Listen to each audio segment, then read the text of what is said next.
Hey guys, welcome back to the channel. So finally ಇವತ್ತಿನ SmackDown ಕೂಡ ಮುಗ್ದಿದೆ. And smack down ಹೇಗಿತ್ತು ಅಂತ ಹೇಳೋದಾದ್ರೆ, ಲಾಸ್ಟ್ ಒಂದು ಮೂಮೆಂಟ್ ಸ್ಮ್ಯಾಕ್ ಡೌನ್ ನ ಸೇವ್ ಮಾಡ್ತು ಅಂತಾನೆ ಹೇಳ್ಬಹುದು. ಅದನ್ನ ಬಿಟ್ರೆ ನಾರ್ಮಲ್ ಟಿಪಿಕಲ್ ಸ್ಮ್ಯಾಕ್ ಡೌನ್ ನಮಗೆ ನೋಡೋದಕ್ಕೆ ಸಿಕ್ತು.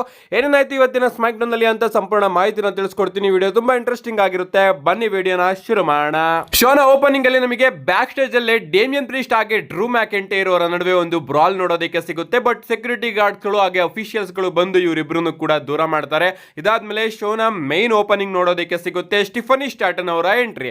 ಸ್ಟಿಫನಿ ಸ್ಟಾಟನ್ ಅವರು ರಿಂಗಿಗೆ ಬಂದು ಹೇಳ್ತಾ ಇರ್ತಾರೆ, ನಾನು ರಸಲ್ ಮೇನಿಯಾದಲ್ಲಿ ಶಾರ್ಲಟ್ ಫ್ಲೇರ್ ಅವ್ರನ್ನ ಸೋಲಿಸ್ತೆ ಅಂಡ್ ಕಳೆದ ವಾರ ನಾಯಾ ಜಾಕ್ಸ್ ಅವ್ರನ್ನ ಸೋಲಿಸ್ತೆ ಅಂಡ್ ಈಗ ನಾನು ಮನಿ ಇನ್ ದ ಬ್ಯಾಂಕ್ ವಿನ್ನರ್ ನ ಅಡ್ರೆಸ್ ಮಾಡೋದಕ್ಕೆ ಬಂದಿದ್ದೀನಿ. ಈಗ ಈ ಒಂದು ಬ್ರೀಫ್ ಕೇಸ್ ನ ಯಾರು ಗೆಲ್ತಾರೋ ಅವ್ರ ಹತ್ರ ಚಾನ್ಸ್ ಇದೆ ನಾನು ಮಾಡಿದ್ನೆ ಮತ್ತೊಮ್ಮೆ ಮಾಡೋದಕ್ಕೆ. ಬಟ್ ನಾನು ಅವರೆಲ್ಲರಿಗೂ ಕೂಡ ಒಂದು ವಾರ್ನಿಂಗ್ ನ ಕೊಡಬೇಕು ಅಂತ ಮಾತಾಡ್ತಾ ಇರ್ತಾರೆ. ಸಡನ್ ಆಗಿ ನಮಗೆ ಅಲೆಕ್ಸಾ ಬ್ಲೆಸ್ ಅವರ ಎಂಟ್ರಿ ನೋಡೋದಕ್ಕೆ ಸಿಗುತ್ತೆ. ಅಲೆಕ್ಸಾ ಬ್ಲೆಸ್ ಅವರಿಗೆ ಕ್ರೌಡ್ ಪೂರ್ತಿ ಸಪೋರ್ಟ್ ಮಾಡುತ್ತೆ. ನಮ್ಮ ಅಲೆಕ್ಸಾ ಬ್ಲೆಸ್ ಅವರು ಬಂದು ಸ್ಟಿಫನಿ ಸ್ಟಾಟನ್ ಅವರಿಗೆ ತನ್ನನ್ನ ತಾನು ಇಂಟ್ರೊಡ್ಯೂಸ್ ಕೂಡ ಮಾಡ್ತಾರೆ. ಅವ್ರು ಹೇಳ್ತಾರೆ, farmer women's champion and farmer money in the bank winner ನಾನು ಅಲೆಕ್ಸಾ ಬ್ಲೆಸ್ ಅಂತ ಮಾತಾಡ್ತಾ ಇರ್ತಾರೆ. ಸಡನ್ ಆಗಿ ನಮಗೆ ಶಾರ್ಲಟ್ ಫ್ಲೇರ್ ಅವರ ಎಂಟ್ರಿ ಕೂಡ ನೋಡೋದಕ್ಕೆ ಸಿಗುತ್ತೆ. ನಮ್ಮ ಶಾರ್ಲಟ್ ಫ್ಲೇರ್ ಅವರು ರಿಂಗಿಗೆ ಬಂದು, Alexa bless and Stephanie Stratton ನಿಮ್ಮಿಬ್ಬರಲ್ಲೂ ಕೂಡ ತುಂಬಾ ಸಿಮಿಲಾರಿಟೀಸ್ ಗಳಿದೆ. ಯಾಕಂದ್ರೆ ನೀವಿಬ್ರು ಕೂಡ ಮನಿ ಇನ್ ದ ಬ್ಯಾಂಕ್ ನ ಕ್ಯಾಶ್ ಇನ್ ಮಾಡಿ ಚಾಂಪಿಯನ್ಶಿಪ್ ನ ಗೆದ್ದಿದ್ದು, ಅದು ಕೂಡ ನಾಯಾ ಜಾಕ್ಸ್ ಅವರ ಮೇಲೆನೆ ಮನಿ ಇನ್ ದ ಬ್ಯಾಂಕ್ ನ ಕ್ಯಾಶ್ ಇನ್ ಮಾಡಿದ್ದು. ಬಟ್ ಈಗ ನನ್ನ ಟೈಮ್ ಬಂದಿದೆ, ನಾನು ಆ ಒಂದು ಬ್ರೀಫ್ ಕೇಸ್ ನ ಗೆಲ್ತೀನಿ. ಸ್ಟಿಫನಿ ಸ್ಟಾಟನ್ ನಿನ್ನ ಮೇಲೆ ನಾನು ಬರ್ತೀನಿ. ಯಾಕಂದ್ರೆ ನನಗೇನಾದ್ರೂ ಬೇಕು ಅಂದ್ರೆ ನಾನು ಅದಕ್ಕೆ ವೆಯ್ಟ್ ಮಾಡೋದಿಲ್ಲ, ಅದನ್ನ ಕಿತ್ಕೋತೀನಿ ಅಂತ ನಮ್ಮ ಶಾರ್ಲಟ್ ಫ್ಲೇರ್ ಅವರು ಮಾತಾಡ್ತಾರೆ. ಅದಕ್ಕೆ ನಮ್ಮ ಸ್ಟಿಫನಿ ಸ್ಟಾಟನ್ ಅವರು ಶಾರ್ಲಟ್ ಫ್ಲೇರ್ ಅವರಿಗೆ ಹೇಳ್ತಾರೆ, ನೀನ್ ಯಾವಾಗ್ಲೇ ಯಾವ ರೀತಿ ನನ್ನ ಮೇಲೆ ಬಂದ್ರು ಕೂಡ ಅದು ಯಾವಾಗ್ಲೂ ಸ್ಟಿಫಿ ಟೈಮ್ ಆಗಿರುತ್ತೆ ಅಂತ ಹೇಳಿ ನಮ್ಮ ಸ್ಟಿಫನಿ ಸ್ಟಾಟನ್ ಆಗಿ ಅಲೆಕ್ಸಾ ಬ್ಲೆಸ್ ಅವರು ಅಲ್ಲಿಂದ ಹೊರಟೋಗ್ತಾರೆ. ನಮ್ಮ ಶಾರ್ಲಟ್ ಫ್ಲೇರ್ ಅವರು ರಿಂಗಿಗೆ ಬರ್ತಾರೆ. ಯಾಕಂದ್ರೆ ನಮಗೆ women's money in the bank ladder match ಗೆ qualifying women's triple threat match ನೋಡೋದಕ್ಕೆ ಸಿಗುತ್ತೆ. ಝಲೀನಾ ವೇಗಾ, ಜೂಲಿಯಾ ಹಾಗೆ ನಮ್ಮ ಶಾರ್ಲಟ್ ಫ್ಲೇರ್ ಅವರ ನಡುವೆ. ಇನ್ನ ಈ ಒಂದು ಮ್ಯಾಚ್ ಕಡೆ ಬರೋದಾದ್ರೆ, ಮ್ಯಾಚ್ ಮಾತ್ರ ಆಸಮ್ ಆಗಿತ್ತು. ಟ್ರಿಪಲ್ ಥ್ರೆಡ್ ಕ್ವಾಲಿಫಿಕೇಶನ್ ಮ್ಯಾಚಸ್ ಗಳು ಎಲ್ಲಾ ಮ್ಯಾಚಸ್ ಗಳು ಅದ್ಭುತವಾಗಿತ್ತು ಅಂಡ್ ಅದೇ ರೀತಿ ಈ ಮ್ಯಾಚ್ ಕೂಡ ಅದ್ಭುತವಾಗಿತ್ತು.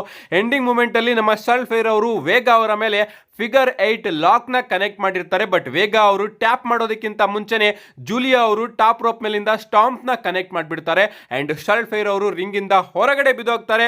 ನಮ್ಮ ಜೂಲಿಯಾ ಅವರು ವೇಗಾ ಅವರ ಮೇಲೆ ತನ್ನ ಫಿನಿಶರ್ ನ ಕನೆಕ್ಟ್ ಮಾಡಿ ವೇಗಾ ಅವರನ್ನ ಪಿನ್ ಮಾಡೋದ್ರ ಮುಖಾಂತರ ಜೂಲಿಯಾ ಅವರು ಈಗ women's money in the bank ladder match ಗೆ ಕ್ವಾಲಿಫೈ ಆಗಿದ್ದಾರೆ. ಇದಾದ್ಮೇಲೆ ನಮಗೆ ಕ್ರಿಸ್ ಸಾಬಿನ್ ಹಾಗೆ ತಮಾಸೋ ಚಾಂಪ್ ಅವರ ನಡುವೆ ಒಂದು ಸಿಂಗಲ್ಸ್ ಮ್ಯಾಚ್ ನೋಡೋದಕ್ಕೆ ಸಿಗುತ್ತೆ. ಮ್ಯಾಚ್ ಕಡೆ ಬರೋದಾದ್ರೆ ಮ್ಯಾಚ್ ಡಿಸೆಂಟ್ ಆಗಿತ್ತು ಅಂತಾನೆ ಹೇಳ್ಬಹುದು. ಎಂಡಿಂಗ್ ಮೂಮೆಂಟ್ ಅಲ್ಲಿ ಈ ಒಂದು ಮ್ಯಾಚ್ ಅಲ್ಲಿ ನಮಗೆ ಕ್ಯಾಂಡಸ್ ಲಿರೆ ಅವರ ಎಂಟ್ರಿ ಕೂಡ ನೋಡೋದಕ್ಕೆ ಸಿಗುತ್ತೆ. ಕ್ಯಾಂಡಸ್ ಲಿರೆ ಅವರು ಬಂದು ಕ್ರಿಸ್ ಅವರಿಗೆ ಒಂದು ಚೀಪ್ ಶಾಟ್ ನ ಕನೆಕ್ಟ್ ಮಾಡ್ತಾರೆ ಅಂಡ್ ಅದರಿಂದ ನಮ್ಮ ತಮಾಸೋ ಚಾಂಪ್ ಅವರು ಕೂಡ ಕ್ರಿಸ್ ಅವ್ರನ್ನ ಪಿನ್ ಮಾಡಿ ಇವತ್ತು ಈ ಒಂದು ಮ್ಯಾಚ್ ಅಲ್ಲಿ ವಿನ್ ಆಗಿದ್ದಾರೆ.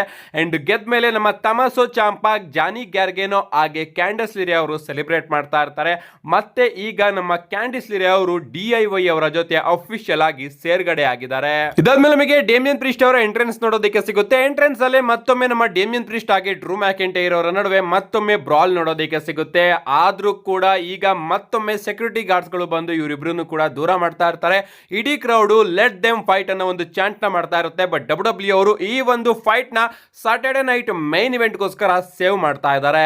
ಇದಾದ್ಮೇಲೆ ಬ್ಯಾಕ್ ಸ್ಟೇಜ್ ಅಲ್ಲಿ ನಮಗೆ ಬ್ಲಡ್ ಲೈನ್ ನೋಡೋದಕ್ಕೆ ಸಿಗುತ್ತೆ. ಜೆಸಿ ಮೆಟಿಯೋ, ಸೋಲೋ ಸಿಕೋವಾ ಹಾಗೆ ಜಾಕೋ ಫಾಟ್ ಅವರು ನೋಡೋದಕ್ಕೆ ಸಿಗ್ತಾರೆ. ನಮ್ಮ ಸೋಲೋ ಸಿಕೋವಾ ಅವರು ಜಾಕೋ ಫಾಟ್ ಅವರಿಗೆ ಹೇಳ್ತಾ ಇರ್ತಾರೆ, ಇವತ್ತು ಟ್ಯಾಗ್ ಟೀಮ್ ಮ್ಯಾಚ್ ಅಲ್ಲಿ ನೀವಿಬ್ರು ಕೂಡ ಒಟ್ಟಿಗೆ ಕಾಣಿಸ್ಕೋಬೇಕು ಅಂತ. ಅಂಡ್ ಆಗ ನಮ್ಮ ಜಾಕೋ ಫಾಟೋ ಅವರು ಹೇಳ್ತಾ ಇರ್ತಾರೆ, ನಾನು ಜೆಸಿ ಮ್ಯಾಟಿಯೋನ ನಂಬೋದಿಲ್ಲ, ಅವನನ್ನ ನಾನು ಇಷ್ಟ ಪಡೋದಿಲ್ಲ, ಅವನು ಯಾರು ಅಂತ ಗೊತ್ತಿಲ್ಲ, ಅವನು ನನ್ನ ಫ್ಯಾಮಿಲಿ ಅಲ್ಲ ಅಂಡ್ ಅವನು ನನ್ನ ಬ್ಲಡ್ ಅಲ್ಲ ಅಂತ ಹೇಳಿದಾಗ ನಮ್ಮ ಸೋಲೋ ಸಿಕೋವಾ ಅವರು ಹೇಳ್ತಾರೆ, ಇವತ್ತು ನಾವು ಜಿಮ್ಮಿ ಊಸೋ ಅವ್ರನ್ನ ಫೇಸ್ ಮಾಡೋದಕ್ಕೆ ಹೋಗ್ತಾ ಇದೀವಿ ಟ್ಯಾಗ್ ಟೀಮ್ ಮ್ಯಾಚ್ ಅಲ್ಲಿ. ಸೊ ನೀವಿಬ್ರು ಕೂಡ ಹೇಗಾದ್ರೂ ಸೇಮ್ ಪೇಜ್ ಅಲ್ಲಿ ಇರಲೇಬೇಕು ಅಂತ ಹೇಳಿ ನಮ್ಮ ಸೋಲೋ ಸಿಕೋವಾ ಅವರು ಅಂತೂ ಇಂತೂ ಜಾಕೋ ಫಾಟೋ ಅವ್ರನ್ನ ಕನ್ವಿನ್ಸ್ ಮಾಡೋದಕ್ಕೆ ಟ್ರೈ ಮಾಡ್ತಾರೆ. ಬಟ್ ನಮ್ಮ ಜಾಕೋ ಫಾಟೋ ಅವರು ಕೋಪದಿಂದ ಅಲ್ಲಿಂದ ಹೊರಟೋಗ್ತಾರೆ. ಇದಾದ್ಮೇಲೆ ನಮಗೊಂದು ವಿಮೆನ್ಸ್ ಟ್ಯಾಗ್ ಟೀಮ್ ಮ್ಯಾಚ್ ನೋಡೋದಕ್ಕೆ ಸಿಗುತ್ತೆ. Alba Fyre and Piper Niven versus Michin ಹಾಗೆ ಬಿಫ್ಯಾಪ್ ಅವರ ನಡುವೆ ಈ ಒಂದು ಮ್ಯಾಚ್ ಡಿಸೆಂಟ್ ಆಗಿತ್ತು ಅಂಡ್ ಈ ಒಂದು ಮ್ಯಾಚ್ ಅಲ್ಲಿ ನಮ್ಮ ಮಿಚಿನ್ ಹಾಗೆ ಬಿಫ್ಯಾಪ್ ಅವರು ವಿನ್ ಆಗಿದ್ದಾರೆ. ಇದಾದ್ಮೇಲೆ ನಮಗೊಂದು ಟ್ಯಾಗ್ ಟೀಮ್ ಮ್ಯಾಚ್ ನೋಡೋದಕ್ಕೆ ಸಿಗುತ್ತೆ. Rey Fenix and Jimmy Uso versus Jacob Fatu ಹಾಗೆ ಜೆಸಿ ಮ್ಯಾಟಿಯೋ ಅವರ ನಡುವೆ. ರಿಂಗ್ ಸೈಡ್ ಅಲ್ಲಿ ನಮ್ಮ ಸೋಲೋ ಸಿಕೋವಾ ಅವರು ಇರ್ತಾರೆ. ಮ್ಯಾಚ್ ಕಡೆ ಬರೋದಾದ್ರೆ ಮ್ಯಾಚ್ ಮಾತ್ರ ಅಮೇಜಿಂಗ್ ಆಗಿತ್ತು. ನಿಜವಾಗ್ಲೂ ದಿಸ್ ಈಸ್ ಆಸಮ್ ಅನ್ನೋ ಒಂದು ಚಾಂಟ್ ಈ ಒಂದು ಮ್ಯಾಚ್ ಅಲ್ಲಿ ನಮಗೆ ನೋಡೋದಕ್ಕೆ ಸಿಗ್ತಾ ಇರುತ್ತೆ. ರೇ ಫಿನಿಕ್ಸ್ ಅವರ ಪರ್ಫಾರ್ಮೆನ್ಸ್ ಮಾತ್ರ ಈ ಒಂದು ಮ್ಯಾಚ್ ಅಲ್ಲಿ ಸಿಕ್ಕಾಪಟ್ಟೆ ಇಷ್ಟ ಆಯ್ತು. ಎಂಡಿಂಗ್ ಮೂಮೆಂಟ್ ಅಲ್ಲಿ ನಮ್ಮ ಜಿಮ್ಮಿ ಊಸೋ ಅವರು ಈ ಒಂದು ಮ್ಯಾಚ್ ನ ತನ್ನ ಕೈಗೆ ತಗೊಂಡು ಜೆಸಿ ಮೆಟಿಯೋ ಅವರಿಗೆ ಒಂದು ಸ್ಪಿಯರ್ ಫಿನಿಶರ್ ನ ಕನೆಕ್ಟ್ ಮಾಡಿ ಟಾಪ್ ರೋಪ್ ಮೇಲಿಂದ ಒಂದು ಫ್ಲಾಶ್ ನು ಕೂಡ ಕನೆಕ್ಟ್ ಮಾಡೋದಕ್ಕೆ ಹೋಗ್ತಾ ಇರ್ತಾರೆ. ಬಟ್ ಮಧ್ಯದಲ್ಲಿ ನಮಗೆ ಸೋಲೋ ಸಿಕ್ಕೋ ಅವರ ಇಂಟರ್ಫರೆನ್ಸ್ ನೋಡೋದಕ್ಕೆ ಸಿಗುತ್ತೆ ಅಂಡ್ ಅದರಿಂದ ಜಿಮ್ಮಿ ಊಸೋ ಅವರು ಇಂಟರ್ಫೈರ್ ಆಗ್ತಾರೆ. ಟಾಪ್ ರೋಪ್ ಮೇಲಿಂದ ಫ್ಲಾಶ್ ನೇನ ಹೊಡಿತಾರೆ. ಬಟ್ ನಮ್ಮ ಜೆಸಿ ಮ್ಯಾಟಿಯೋ ಅವರು ಸೈಡ್ಗೆ ಹೊರಟೋಗ್ತಾರೆ ಅಂಡ್ ಅವರು ತನ್ನ ಫಿನಿಶರ್ ನ ಕನೆಕ್ಟ್ ಮಾಡಿ ಜಿಮ್ಮಿ ಊಸೋ ಅವ್ರನ್ನ ಪಿನ್ ಮಾಡಿ ಇವತ್ತಿನ ಈ ಒಂದು ಮ್ಯಾಚ್ ಅಲ್ಲಿ ವಿಕ್ಟರ್ನ ಗಳಿಸ್ಕೊಂಡಿದ್ದಾರೆ. ಅಂಡ್ ಎಂಡಿಂಗ್ ಅಲ್ಲಿ ನಮ್ಮ ಜಾಕೋ ಫಾಟು ಹಾಗೆ ಜೆಸಿ ಮ್ಯಾಟಿಯೋ ಇವತ್ತು ಸೇಮ್ ಪೇಜ್ ಅಲ್ಲಿ ನೋಡೋದಕ್ಕೆ ಸಿಕ್ಕಿದ್ದಾರೆ. ಇದಾದ್ಮೇಲೆ ನಮಗೆ ಆಟ್ರುತ್ ಅವರ ಎಂಟ್ರಿ ನೋಡೋದಕ್ಕೆ ಸಿಗುತ್ತೆ. ಕ್ರೌಡ್ ಆಟ್ರುತ್ ಅವರ ಎಂಟ್ರಿನ ಎಂಜಾಯ್ ಮಾಡ್ತಾ ಇರುತ್ತೆ. ನಮ್ಮ ಆಟ್ರುತ್ ಅವರು ಕೂಡ ರಿಂಗಿಗೆ ಬಂದು ವಾಟ್ಸ್ಆಪ್, ನಾನು ಸಾಟರ್ಡೆ ನೈಟ್ ಮೈನ್ ಇವೆಂಟ್ ಅಲ್ಲಿ ನನ್ನ ಚೈಲ್ಡ್ಹುಡ್ ಹೀರೋ ಜಾನ್ ಸಿನಾ ಅವ್ರನ್ನ ಫೇಸ್ ಮಾಡ್ತಾ ಇಲ್ಲ. ಬದಲಿಗೆ ಯಾವ ವ್ಯಕ್ತಿ ನನ್ನನ್ನ ಅಟ್ಯಾಕ್ ಮಾಡೋದ್ನೋ, ಯಾವ ವ್ಯಕ್ತಿನ ನಾನು ರೆಕಗ್ನೈಸ್ ಮಾಡ್ತಾ ಇಲ್ವೋ ಆ ವ್ಯಕ್ತಿನ ನಾನು ಫೇಸ್ ಮಾಡ್ತಾ ಇದ್ದೀನಿ. ಜಾನ್ ಸಿನಾ ಅವರು ಈಗಾಗೋದಕ್ಕೆ ಮೇನ್ ರೀಸನ್ ಪವರ್ಗೋಸ್ಕರ ಅವನು ಈ ರೀತಿ ಆಗ್ತಾ ಇದ್ದಾನೆ. ಬಟ್ ನನಗೂ ಕೂಡ ಗೊತ್ತು ಅವನಿಗೂ ಕೂಡ ಅದು ಇಷ್ಟ ಇಲ್ಲ ಅಂತ. ಏನೇ ಆಗ್ಲಿ ಜಾನ್ ಸಿನಾ ಅವರು ಈಗ ಇರೋದು ನನಗೆ ಇಷ್ಟ ಇಲ್ಲ ಅಂಡ್ ಐ ಥಿಂಕ್ ಅವ್ರಿಗೂ ಕೂಡ ಇಷ್ಟ ಇಲ್ಲ. ಅದಕ್ಕೋಸ್ಕರ ನಾನು ರಿಯಲ್ ಜಾನ್ ಸಿನಾ ಅವ್ರನ್ನ ಹೊರಗಡೆ ತರಬೇಕು ಅಂದ್ರೆ ನಾನು ಸಾಟರ್ಡೆ ನೈಟ್ ಮೈನ್ ಇವೆಂಟ್ ಅಲ್ಲಿ ಜಾನ್ ಸಿನಾ ಅವ್ರನ್ನ ಸೋಲಿಸಲೇಬೇಕು. ಜಾನ್ ಸಿನಾ ನೀನ್ ಏನ್ ಹೇಳ್ದೆ, ನೀನು ರೆಸ್ಲಿಂಗ್ ನ ರಿಯೂಟ್ ಮಾಡಬೇಕು ಅಂತ ಇದೆಯಾ ಅಲ್ವಾ? ಬಟ್ ನಾನಿಲ್ಲಿ ರೆಸ್ಲಿಂಗ್ ನ ಕಾಪಾಡಬೇಕು ಅಂತ ಇದ್ದೀನಿ. ಅಂಡ್ ರೆಸ್ಲಿಂಗ್ ನ ಕಾಪಾಡಬೇಕು ಅಂದ್ರೆ ಮೊದಲು ನಾನು ನಿನ್ನನ್ನ ಕಾಪಾಡಬೇಕು. ಸಾಟರ್ಡೆ ನೈಟ್ ಮೈನ್ ಇವೆಂಟ್ ಅಲ್ಲಿ ನಾನು ನಿನ್ನ ಅಸಲ್ ರಾಯಲ್ಟಿ, ರೆಸ್ಪೆಕ್ಟ್ ಎಲ್ಲದನ್ನು ಕೂಡ ಬೀಟ್ ಮಾಡ್ತೀನಿ. ಬೀಟ್ ಮಾಡೋದಕ್ಕೆ ಆಗ್ಲಿಲ್ಲ ಅಂದ್ರೂ ಕೂಡ ನಾನು ಟ್ರೈ ಮಾಡ್ತೀನಿ ಮೊದಲಿನ ಜಾನ್ ಸಿನಾನ ತಗೊಂಡ್ ಬರೋದಕ್ಕೆ. ಅಕಸ್ಮಾತ್ ಜಾನ್ ಸಿನಾ ಏನಾದ್ರೂ ನನ್ನನ್ನ ಸೋಲ್ಸಿದ್ರೆ ನಾವೆಲ್ಲರೂ ಕೂಡ ರಾಯಟ್ ಮಾಡೋಣ, ಅಂದ್ರೆ ಸ್ಟ್ರೈಕ್ ನ ಮಾಡೋಣ ಅಂತ ನಮ್ಮ ಆಟ್ರುತ್ ಅವರು ಇಡೀ ಕ್ರೌಡ್ ನ ರೊಚ್ಚಿಗೆ ಎಬ್ರಿಸ್ತಾ ಇರ್ತಾರೆ. ಈ ಒಂದು ಮ್ಯಾಚ್ ಗೆ ನಾನು ಇಂಟ್ರೆಸ್ಟಿಂಗ್ ಆಗಿದ್ದೀನಿ. ಇದಾದ್ಮೇಲೆ ನಮಗೆ men's money in the bank ladder match ಗೆ ಒಂದು ಕ್ವಾಲಿಫೈಯಿಂಗ್ ಟ್ರಿಪಲ್ ಥ್ರೆಡ್ ಮ್ಯಾಚ್ ನೋಡೋದಕ್ಕೆ ಸಿಗುತ್ತೆ. ಎಲೆ ನೈಟ್, ಶಿನ್ಸ್ಗೆ ನಾಕಮುರಾ ಹಾಗೆ ಅಲಿಸ್ಟರ್ ಬ್ಲಾಕ್ ಅವರ ನಡುವೆ ಆಫ್ ಕೋರ್ಸ್ ಒಂದು ಆಸಮ್ ಟ್ರಿಪಲ್ ಥ್ರೆಡ್ ಮ್ಯಾಚ್ ಅಂತಾನೆ ಹೇಳ್ಬಹುದು. ಮ್ಯಾಚಸ್ ಗಳೆಲ್ಲ ಅದ್ಭುತವಾಗಿ ನಮಗೆ ಸ್ಮ್ಯಾಕ್ ಡೌನ್ ಆಗಿ ಮಂಡ್ಯ ನೈಟ್ ಗಳಲ್ಲಿ ನೋಡೋದಕ್ಕೆ ಸಿಗ್ತಾ ಇದೆ. ಇನ್ನ ಈ ಒಂದು ಮ್ಯಾಚ್ ನ ಎಂಡಿಂಗ್ ಕಡೆ ಬರೋದಾದ್ರೆ ಎಂಡಿಂಗ್ ಅಲ್ಲಿ ನಮ್ಮ ಶಿನ್ಸ್ಗೆ ನಾಕಮುರಾ ಅವರಿಗೆ ಅಲಿಸ್ಟರ್ ಬ್ಲಾಕ್ ಅವರು ಬ್ಲಾಕ್ ಮಾಸ್ಕ್ ನ ಕನೆಕ್ಟ್ ಮಾಡ್ತಾರೆ. ಇನ್ನೇನು ಪಿನ್ ಮಾಡಬೇಕು ಅಷ್ಟೊತ್ತಿಗೆ ನಮ್ಮ ಎಲೆ ನೈಟ್ ಅವರು ಅಲಿಸ್ಟರ್ ಬ್ಲಾಕ್ ಅವ್ರನ್ನ ರಿಂಗ್ ಇಂದ ಹೊರಗಡೆ ಹಾಕಿ ವಿನ್ ನ ಸ್ಟೀಲ್ ಮಾಡಿದ್ದಾರೆ ಅಂತಾನೆ ಹೇಳ್ಬಹುದು. ಅವರು ಶಿನ್ಸ್ಗೆ ನಾಕಮುರಾ ಅವ್ರನ್ನ ಪಿನ್ ಮಾಡಿ ವಿನ್ ಆಗಿ ಕ್ವಾಲಿಫೈ ಆಗಿದ್ದಾರೆ ಈ ಬಾರಿಯ money in the bank ladder match ಗೆ. ಇದಾದ್ಮೇಲೆ ನಮಗೆ ಶೋನ ಮೇನ್ ಇವೆಂಟ್ ನೋಡೋದಕ್ಕೆ ಸಿಗುತ್ತೆ. ಡಬ್ಲ್ಯೂ ಟ್ಯಾಗ್ ಟೀಮ್ ಚಾಂಪಿಯನ್ಶಿಪ್ ಗೆ ಫ್ರಾಕ್ಸಿಯಂ ಹಾಗೆ ಸ್ಟ್ರೀಟ್ ಪ್ರಾಫಿಟ್ ಅವರ ನಡುವೆ ಒಂದು ಟ್ಯಾಗ್ ಟೀಮ್ ಮ್ಯಾಚ್ ಕಡೆ ಬರೋದಾದ್ರೆ ಈ ಮ್ಯಾಚ್ ಕೂಡ ಅದ್ಭುತವಾಗಿತ್ತು.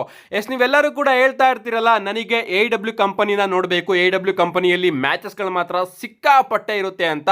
ಆ ಸಿಕ್ಕಾಪಟ್ಟೆ ಚೆನ್ನಾಗಿರೋ ಮ್ಯಾಚಸ್ ಗಳನ್ನ ನೀವು ಡಬ್ಲ್ಯೂ ಅಲ್ಲಿ ನೋಡಬೇಕು ಅಂದ್ರೆ ಸ್ಮ್ಯಾಕ್ ಡೌನ್ ನ ನೋಡಬೇಕು. ಯಾಕಂದ್ರೆ ಈ ಕಡೆ ಸ್ಟೋರಿ ಇರಲ್ಲ, ಏನು ಇಲ್ಲ, ಮ್ಯಾಚಸ್ ಗಳು ಮಾತ್ರ ಅದ್ಭುತವಾಗಿ ನಮಗೆ ನೋಡೋದಕ್ಕೆ ಸಿಗ್ತಾ ಇರುತ್ತೆ. ಸಿಮಿಲರ್ AEW ನ ನೋಡ್ದಂಗೆ ಆಯ್ತು ನನಗೆ. ಮ್ಯಾಚ್ ಚಿಂದಿ ಇತ್ತು ಅಂತಾನೆ ಹೇಳ್ಬಹುದು. ಎಂಡಿಂಗ್ ಮೂಮೆಂಟ್ ಅಲ್ಲಿ ನಮಗೆ DIY ಅವರ ಎಂಟ್ರಿ ನೋಡೋದಕ್ಕೆ ಸಿಗುತ್ತೆ. DIY ಅವರು ಬಂದಾಗ ಮೋಟರ್ ಸಿಟಿ ಮಷಿನ್ ಗನ್ ಅವರು ಕೂಡ ಬರ್ತಾರೆ. ಅವ್ರ ಮೇಲೆ ನಮ್ಮ ಮೌಂಟೇಸ್ ಫೋರ್ಡ್ ಅವರು ಜಂಪ್ ಕೂಡ ಮಾಡ್ತಾ ಇರ್ತಾರೆ. ಈ ಎಲ್ಲಾ ಮ್ಯಾಚ್ ನ ಎಂಡಿಂಗ್ ಅಲ್ಲಿ ನಮ್ಮ ಸ್ಟ್ರೀಟ್ ಪ್ರಾಫಿಟ್ ಅವರು ಇನ್ನೇನು ಫ್ರಾಕ್ಸಿಯಂ ಅವರಿಗೆ ತನ್ನ ಫಿನಿಶರ್ ನ ಹಾಕಿ ಪಿನ್ ಮಾಡಬೇಕು. ನಮ್ಮ ಮೌಂಟೇಸ್ ಫೋರ್ಡ್ ಅವರು ಕೂಡ ಟಾಪ್ ರೋಪ್ ಮೇಲೆ ಹತ್ತಿರ್ತಾರೆ. ತನ್ನ ಫಿನಿಶರ್ ನ ಕನೆಕ್ಟ್ ಮಾಡೋದಕ್ಕೆ ಸಡನ್ ಆಗಿ ಲೈಟ್ಸ್ ಆಫ್ ಆಗುತ್ತೆ ಅಂಡ್ ಆನ್ ಆದಾಗ ಅಲ್ಲಿ ನಮಗೆ ವೈಟ್ 6 ಅವರ ರಿಟರ್ನ್ ನೋಡೋದಕ್ಕೆ ಸಿಕ್ಕಿದೆ. ಫೈನಲಿ ವೈಟ್ 6 ನ ರಿಟರ್ನ್ ಇವತ್ತು ಸ್ಮ್ಯಾಕ್ ಡೌನ್ ಅಲ್ಲಿ ಆಗಿದೆ. ವೈಟ್ 6 ಅವರು ಬರ್ತಾರೆ, ಎಲ್ಲರನ್ನು ಕೂಡ ಹೊಡೆದು ಚಿಂದಿ ಉಡಾಯಿಸಿ ಲಾಸ್ಟ್ ಗೆ ನಮ್ಮ ಜಾನಿ ಗ್ಯಾರ್ಗೇನ್ ಅವರಿಗೆ ಅಂಕಲ್ ಔಡಿ ಅವರು ಸಿಸ್ಟರ್ ಆಬಿಗೆಲ್ ನ ಕನೆಕ್ಟ್ ಮಾಡಿ ಪೋಸ್ ನ ಹೊಡಿತಾರೆ. ಸೊ ಸ್ಮ್ಯಾಕ್ ಡೌನ್ ನಲ್ಲಿ ವೈಟ್ 6 ನ ರಿಟರ್ನ್ ಆಗಿದೆಯಲ್ಲ, ಇದೊಂದೇ ವಿಚಾರ ನನಗೆ ಇಷ್ಟ ಆಗಿದ್ದು. ಇದೆಲ್ಲ ಬಿಟ್ರೆ regular typical boring smack down ಇವತ್ತು ನನಗೆ ನೋಡೋದಕ್ಕೆ ಸಿಕ್ತು. ಮ್ಯಾಚಸ್ ಎಂಟರ್ಟೈನಿಂಗ್ ಆಗೇನೋ ಇತ್ತು, ಬಟ್ ಸ್ಟೋರಿನ ಇಂಟ್ರೆಸ್ಟಿಂಗ್ ಆಗಿಲ್ಲ. ಮ್ಯಾಚಸ್ ಗಳು ಇಂಟ್ರೆಸ್ಟಿಂಗ್ ಆಗಿದ್ರೆ ಏನ್ ಪ್ರಯೋಜನ ಅಲ್ವಾ? ಏನೇ ಆಗ್ಲಿ ಇವತ್ತಿನ ಸ್ಮ್ಯಾಕ್ ಡೌನ್ ಹೇಗಿತ್ತು ನಿಮ್ಮ ಅನಿಸಿಕೆನ ಕಮೆಂಟ್ ಮಾಡಿ. ಅಂಡ್ ಇವತ್ತಿನ ಸ್ಮ್ಯಾಕ್ ಡೌನ್ ಗೆ ನಾನು 3.5 ಸ್ಟಾರ್ ನ ಕೊಡ್ತಾ ಇದ್ದೀನಿ out of 5 stars. See you guys in my next video.